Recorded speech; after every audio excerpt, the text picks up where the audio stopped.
जो ये पूरा यूजीसी का मैटर फैला हुआ है, रायता फैला हुआ है, इसको समझने, और भाई ने सीसीएस यूनिवर्सिटी में धरना दिया था उसको समझने। मैं बताऊं, जहाँ भी कभी समाज के हित की बात आए और अपने स्वर्ण समाज की बात आए, हम एक ऐसी जाति से बिलोंग करते हैं जिनके बाप दादाओं ने कितनी रियासतें, कितनी रानियों ने जोहर किया, काफी वर्षों तक जब मुगलों का आक्रमण हमारे देश पर होता रहा, उसके बाद भी सरकारों ने हमारी रियासतें छीनी, जितनी भी महल थे सब पर कब्जा कर ली। उसके बाद भी हमें अपने देश से आज इतना प्रेम है कि हम कहीं भी जाकर विरोध में ना तो हम कहीं ट्रेन फूंक सकते, ना किसी की प्रॉपर्टी जला सकते, ना किसी की गाड़ी जला सकते। क्यों? क्योंकि हमें अपने देश से बहुत प्रेम है। अब यूजीसी कितने साल की जेल है? 11 साल की और मर्डर पर 4 साल मार। तो क्या कहना चाह रहे हो?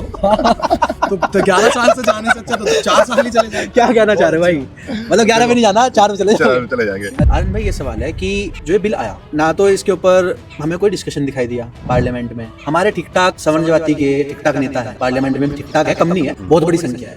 उनमें से एक भी नेता खड़ा नहीं हुआ। इसके पीछे कारण क्या देख रहे हैं? इसके नीचे कारण है गंदी राजनीति। ये राजनीति करते हैं क्योंकि इनके बच्चे तो भारत में है ही, पहली बात। इसलिए बस कुर्सी की राजनीति करना छोड़ दें, वरना स्वर्ण समाज जाग चुका है। ऐसा न हो कि आने वाले टाइम में ना तो हमें विपक्ष भी नहीं दिखता, ना हमें पक्ष दिखता, फिर हम वोट ही देना बंद कर दें। जैसे आप कह रहे हैं कि हम वोट देना बंद कर दें, तो क्या ये 27 में दिखेगा? क्योंकि ये कानून अभी होल्ड पर गया है सुप्रीम कोर्ट के आदेश से। तो आपको क्या लगता है कि सरकार बैकफुट पे जाएगी, और जाने के बाद क्या आप दोबारा बीजेपी के कट्टर समर्थक हो जाएंगे, झंडा उठाकर चलेंगे? देखिए अतुल भाई, मैं आपको क्लियर बताऊं, हम भाजपा के शुरू से सपोर्टर रहे। सरकार की ओर से अगर कोई प्रतिक्रिया नहीं आती, माननीय योगी आदित्यनाथ जी की तरफ से कोई प्रतिक्रिया नहीं आती, क्योंकि अब वो तो संत है, अब लोग उन्हें कहते हैं कि ठाकुर है। पर आज मेरा भी उनसे सवाल है कि ठाकुर नहीं दिख रहे, ब्राह्मण नहीं दिख रहे, बनिए नहीं दिख रहे, त्यागी नहीं दिख रहे, भूमिहार नहीं दिख रहे, कोई नहीं दिख रहा। घमंड तो रावण का भी नहीं रहा, घमंड तो रावण का भी नहीं रहा, तुम तो फिर भी इंसान हो। जी।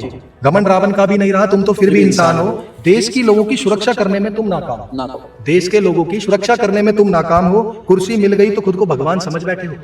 कुर्सी मिल गई तो खुद को भगवान समझ बैठे हो। ये जनता जान गई है, तुम दुनिया भर के बेईमान। तो बिल्कुल ग्राउंड लेवल की बातें हैं। और भाई सब्सक्राइब करो साई सारिस भाई को। जी भाई। भाई है हमारा अतुल, और भाई का चैनल है दी अनटेम्ड वॉइस। दी अनटेम्ड वॉइस। भाई बहुत अच्छा काम कर रहे हैं ग्राउंड लेवल पे जाके, और सबसे ज्यादा इन्होंने हमारी आवाज उठाने में बहुत मदद की है भाई ने। और मैं चाहता हूँ आप भी जो रियलिटी जानना चाहते हो तो इन गोदी मीडिया को छोड़कर इन जैसे भाइयों के पॉडकास्ट और इन जैसे भाइयों के न्यूज़ देखा करें, तो शायद आप ज्यादा बेहतर तरीके से देश की रियलिटी जान पाओगे। और एंड में ये कहता हूँ, भाई के चैनल को सब्सक्राइब करें।